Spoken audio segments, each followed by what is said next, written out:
I hope कि आप लोग बिजनेस स्टडीज को कंटिन्यू कर रहे होंगे, बुक में उसको रिवाइज कर रहे होंगे। आज जो हम लोग टॉपिक स्टार्ट लेने जा रहे हैं वो टॉपिक है कॉमर्स। कॉमर्स के बारे में जानेंगे हम लोग, इसके दो टाइप्स के बारे में जानेंगे। आप लोगों ने जो स्ट्रीम लिया है वो भी है कॉमर्स, लेकिन ये बिजनेस स्टडीज के सेंस से समझेंगे कि व्हाट इज कॉमर्स, कॉमर्स होता क्या है, इसका टाइप क्या है।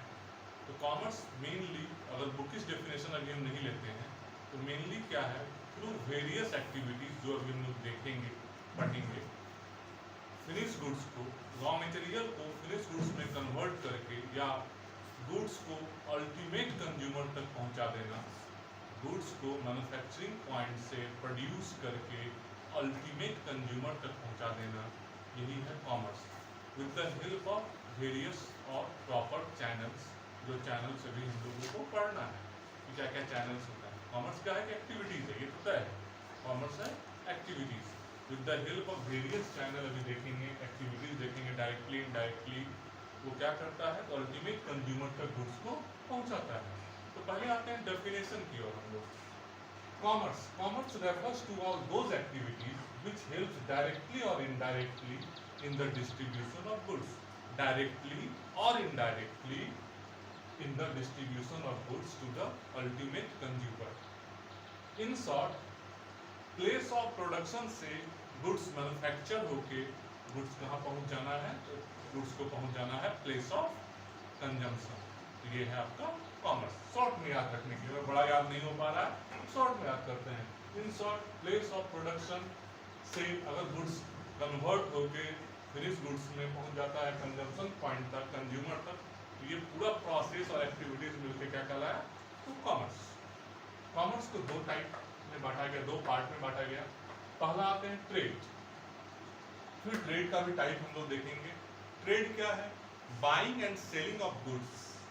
क्यों buying and selling of goods, तो टू अर्न प्रॉफिट। मोटिव क्या है, प्रॉफिट कमाना। तो buying and selling activities through क्यों करना है, तो प्रॉफिट कमाने के लिए, ये है ट्रेड। और जो पर्सन ये करते हैं वो क्या कहलाते हैं, ट्रेडर। और जो एक्टिविटीज होती है उस एक्टिविटीज को कहते हैं ट्रेड। ट्रेड का दो part, internal trade, external trade. First coming to the internal trade. Internal trade within the geographical boundary of the nation.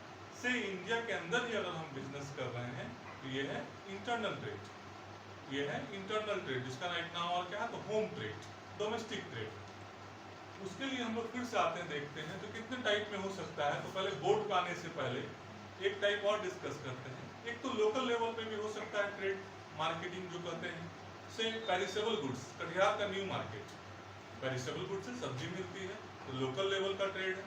बड़ी बाजार में भी हाट है, चालीसा हटिया जिसका नाम है। चालीसा हटिया क्या है, चालीसा हटिया वो भी एक सब्जी मार्केट और अदर फूड ग्रेन्स वहाँ अवेलेबल होते हैं। तो वो क्या है, लोकल लेवल का ट्रेड है। वहाँ मिलने वाले गुड्स प्राय क्या है, पेरिसेबल नेचर, कंजम्पशन गुड्स है, कंज्यूमर गुड्स हैं, जो रेगुलर यूजेज में आते हैं।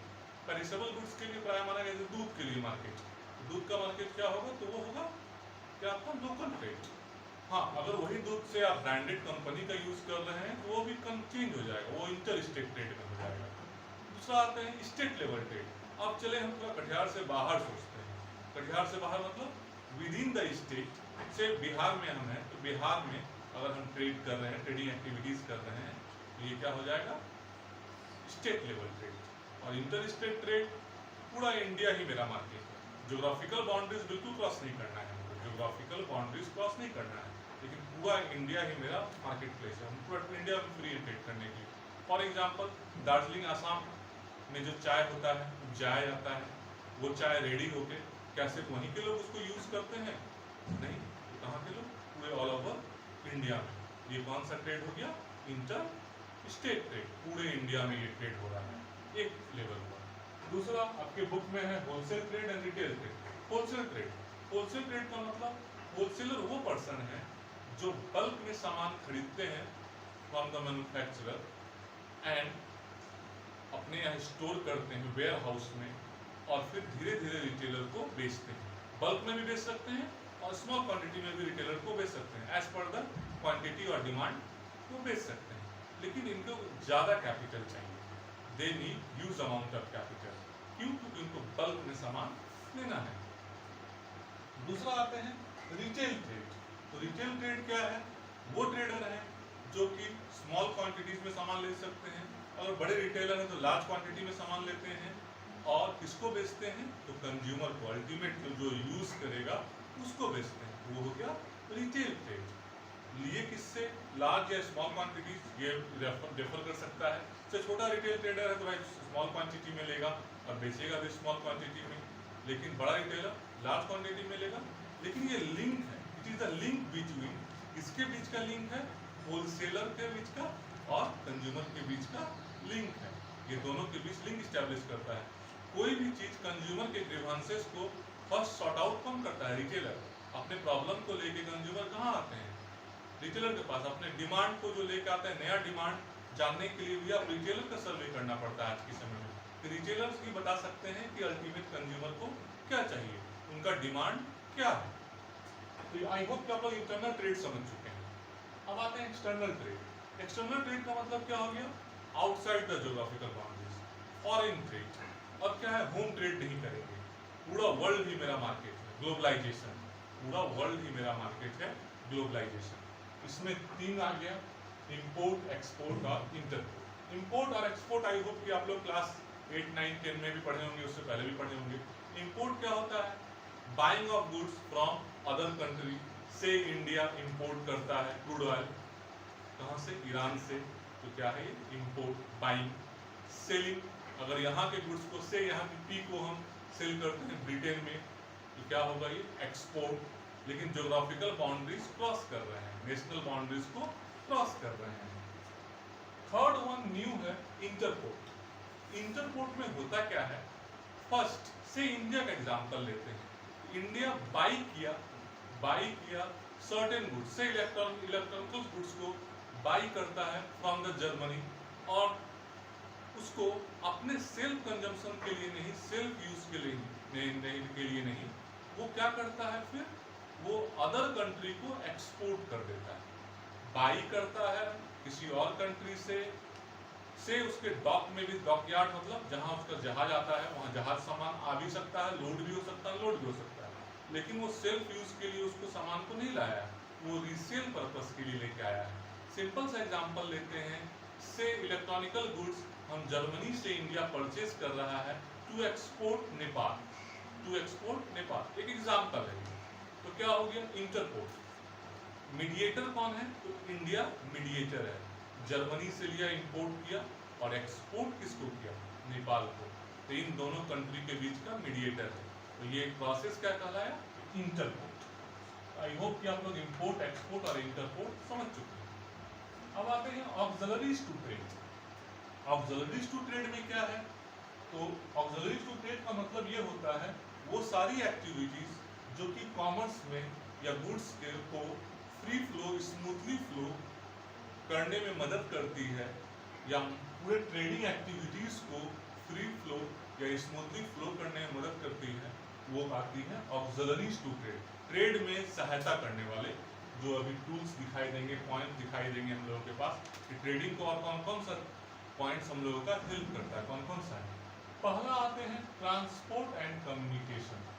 यहाँ एक चीज ध्यान रखेंगे स्टूडेंट कि मैं जो हूँ role of commerce, functions of commerce and auxiliaries to trade, दोनों के बीच कोरिलेट करके बता रहा हूँ।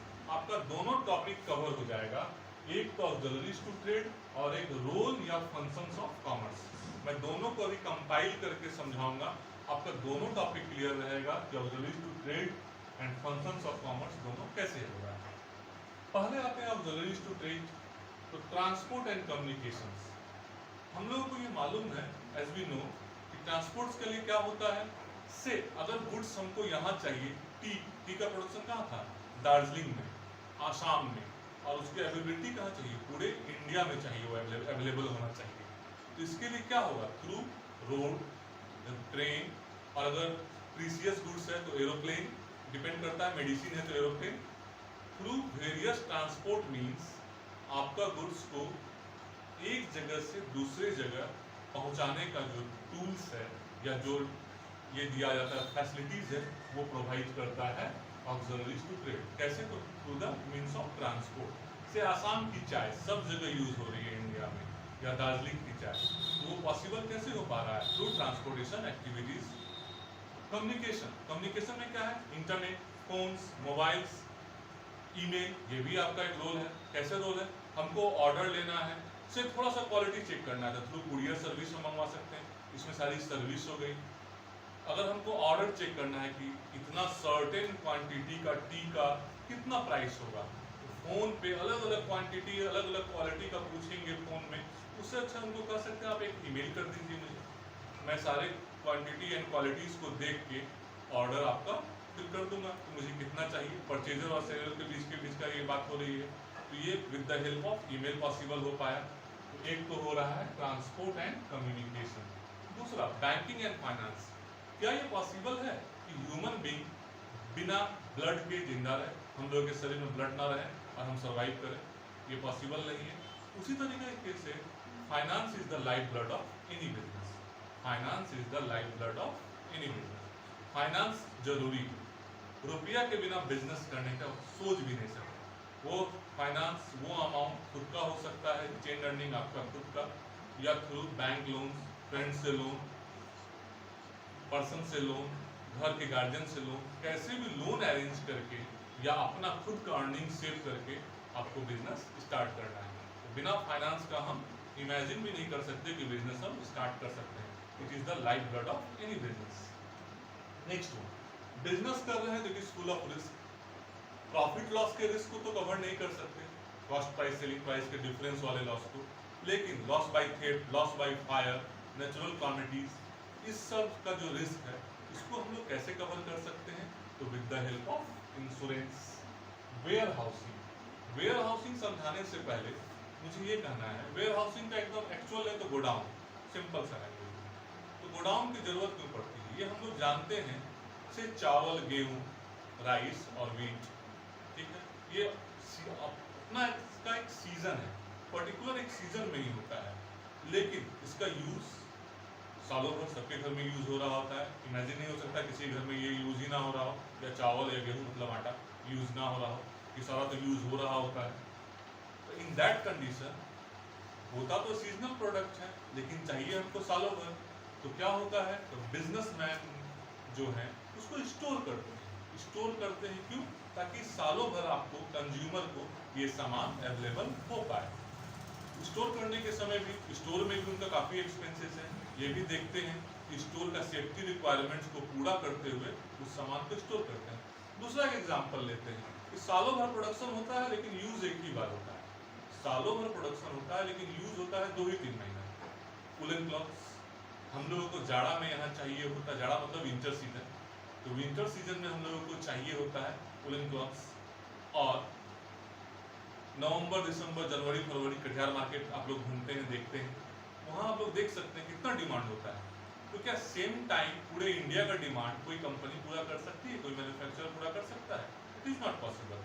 तो सालों भर प्रोडक्शन हो रहा होता है, वो प्रोड्यूस कर रहे होते हैं, प्रोड्यूस मतलब मैन्युफैक्चरिंग वाला प्रोड्यूस नहीं कर रहा है, वो सालों भर रेडीमेड अपना जो है तैयार कर रहे होते हैं, वुलन क्लॉथ्स, वुलन गारमेंट्स तैयार कर रहे होते हैं।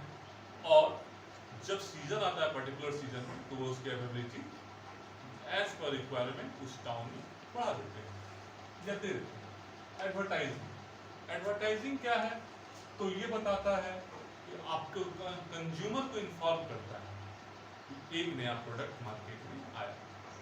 ये क्या है? दूसरा, कंज्यूमर को तो ये मालूम नहीं होने वाला कि मार्केट में क्या नया आ रहा है, मैन्युफैक्चरर क्या बना रहे हैं कुछ नया।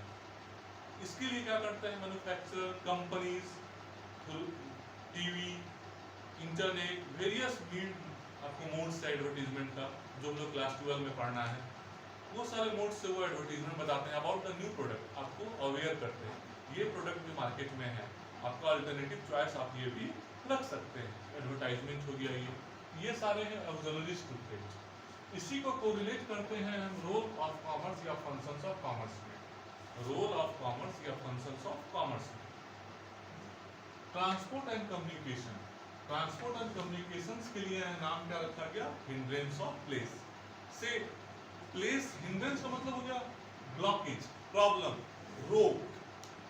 हिंड्रेंस ऑफ प्लेस के प्रॉब्लम को दूर कौन करता है? तो transport and communication, auxiliaries to trade से ले रहे कोरिलेट। मतलब वेरियस ट्रांसपोर्ट मीन्स के थ्रू आपका गुड्स एक जगह से दूसरे जगह जा सकता है। प्लेस यूटिलिटी, इसमें क्या देखते हैं तो प्लेस यूटिलिटी से किसी जगह सामान ज़्यादा अवेलेबल है गुड्स, कहीं उसकी स्कार्सिटी है, उस दोनों के बीच के गैप को कौन दूर करेगा तो ट्रांसपोर्ट एंड कम्युनिकेशंस। तो हिंड्रेंस ऑफ प्लेस को दूर करने के लिए ऑक्सिलरीज टू ट्रेड से उठा लिए in the point transport and communication. दूसरा आते हैं हम लोग हिंड्रेंस ऑफ फाइनेंस। अगर कॉमर्स में फंक्शंस ऑफ कॉमर्स समझ रहे हैं हम लोग, कॉमर्स में अगर फाइनेंस का प्रॉब्लम है तो फाइनेंस के प्रॉब्लम को दूर करने के लिए यहाँ क्या है, इंडिया में banking systems, banking system develop है। आप बैंक में जाइए, अपना बिजनेस प्रपोजल्स बताइए और क्या होगा, आपको एक सर्टेन अमाउंट तक का लोन प्रोवाइड किया जाएगा। आप अपने फ्रेंड से ले सकते हैं। वेरियस अदर भी हैं लोन के या अमाउंट रेज करने के, शेयर कैपिटल, डिवेंचर, ये भी एक तरीका है जिसके बारे में हम लोग को आगे 12 में पढ़ना है। तो फाइनेंस के प्रॉब्लम को दूर करने के लिए अपने इंडिया में बैंकिंग सिस्टम्स है जिससे आप दूर कर सकते हैं। बहुत सारे अदर भी सोर्सेस हैं अपने फाइनेंस को प्रॉब्लम इंडिया में अवेलेबल, क्योंकि आपके सिलेबस के हिसाब से मैं सिर्फ बैंकिंग को ले रहा हूँ। नेक्स्ट आता है हिंड्रेंस ऑफ रिस्क। अगर रिस्क बिजनेस में हेवी रिस्क है या रिस्क डर है, लॉस ऑफ ऑकरिंग, क्या है चांस है कि आपका लॉस हो सकता है बिजनेस में, वो सेलिंग प्राइस और कॉस्ट प्राइस का डिफरेंस वाला लॉस नहीं, loss by theft, fire, earthquake, इस टाइप का कुछ लग रहा है, तो इस लॉस को पूरा करने के लिए इंडिया में क्या अवेलेबल है, किसी भी कंट्री में क्या अवेलेबल है, वेरियस इंश्योरेंस कंपनीज। आप सर्टेन प्रीमियम पे करके पॉलिसी परचेज करके उस रिस्क को मिनिमाइज कर सकते हैं। जिस चीज़ का भी आपको डर है उस रिस्क को आप मिनिमाइज कर सकते हैं, लेकिन after the payment of certain amount which is called क्या, premium. Hindrance of time problem, time gap को कौन दूर करता है टाइम यूटिलिटी में, तो यहाँ वेयर हाउसिंग। जस्ट एग्जांपल दिए थे कि चाहिए गुड्स तो हमको सालों भर चावल दाल, लेकिन सीजनल प्रोडक्ट है, उपजाया तो जाता है किसी खास सीजन में, उसको स्टोर करके रखना होगा। इसके लिए क्या सिस्टम डेवलप है, तो warehousing, auxiliaries to trade. And second last one, hindrance of information about the product. Consumer को मालूम कैसे चलेगा, कस्टमर को मालूम कैसे चलेगा कि मार्केट में कुछ नया आया है, तो इसके लिए क्या है, advertisement, paper, newspaper, TV, radios and internet and through other modes company आपको अवेयर करते रहती है, बताते रहती है कि देखिए हम भी मार्केट में हैं, आपका सेकंड चॉइस या फर्स्ट चॉइस हम भी हो सकते हैं। और फर्स्ट पॉइंट ही है आपके बुक में ये हिंड्रेंस ऑफ पर्सन। अगर हिंड्रेंस ऑफ पर्सन में बोलना क्या चाह रहा है कि कोई भी गुड्स डायरेक्टली मैन्युफैक्चरर से मेरे पास तो नहीं आ रही है। से अगर मैं कोई साबुन भी यूज़ कर रहा हूँ, सोप भी यूज़ कर रहा हूँ, तो डायरेक्ट मैं मैन्युफैक्चरर से परचेज नहीं करता, इसके बीच में बहुत सारे मिडिल मैन हैं। एक छोटा सा एग्जांपल लेते हैं, wholesaler, retailer, then consumer. Wholesaler, retailer and consumer. तो person related problem, hindrance of person related problem, इसको भी दूर कौन करता है, होलसेल, रिटेल एंड कंज्यूमर। यहाँ याद रखना होगा सबके लिए, जैसे हिंड्रेंस ऑफ प्लेस के लिए transport communication, banking and finance के लिए क्या है, इससे इंडिया या किसी भी अदर कंट्री में वेरियस फाइनेंशियल इंस्टीट्यूशंस हैं। वेरियस फाइनेंशियल इंस्टीट्यूशन इंडिया में भी हैं, बैंक्स भी हैं जो आपको लोन प्रोवाइड करते हैं। और फाइनेंस क्या है, तो finance is the life blood of any business है। फाइनेंस के बिना हम लोग बिजनेस को इमेजिन भी नहीं कर सकते। ये देखना होगा कि हमको किस टाइप का प्रॉब्लम आ रहा है और उससे रिलेटेड अवेलेबल चीज़ है ऑक्सिलरीज टू ट्रेड में क्या, उससे रिलेटेड प्रॉब्लम को दूर करने के लिए, उस हिंड्रेंस को रिमूव करने के लिए वेरियस आपके पास टूल्स पॉइंट्स के रूप में अवेलेबल है वेरियस। इस सारे पॉइंट से आप अपने प्रॉब्लम को कॉमर्स जो है दूर करती है। तो कॉमर्स क्या करती है, ये सारे हिंड्रेंसेस का फंक्शन जो बताया गया है यही है रोल या फंक्शन। इतने सारे प्रॉब्लम को वो मार्केट्स आपके बिजनेस एक्टिविटीज से दूर करने की कोशिश करती है। कैसे, तो ऑक्सिलरीज टू ट्रेड वाला आइटम को प्रोवाइड करके, जो सपोर्ट करता है आपके ट्रेडिंग एक्टिविटीज में। और यही पॉइंट आपका आ रहा है फंक्शंस ऑफ कॉमर्स में, वही पॉइंट आपका आ रहा है फंक्शंस ऑफ कॉमर्स में। टू कंक्लूड हम ये कह सकते हैं, commerce include the purchase and sale of things. Commerce में क्या इंक्लूड होता है, purchase and sale of things, मतलब goods and activities, various activities related with removing all the difficulties in connection with them. All the difficulties क्या था? All the difficulties ये है. All the difficulties को कॉमर्स क्या करता है? रिमूव करता है. कैसे? तो sale of things and activities through removing with the help of various tools available. तो अब ऐसा करेंगे आप लोग, इसका मैं थ्योरी प्रोवाइड करा दूंगा आप लोगों को, आप लोग उसको भी देखेंगे एक बार, तब फिर हम लोग नेक्स्ट क्लास को कंटिन्यू करेंगे किसी नए टॉपिक से. Thank you student.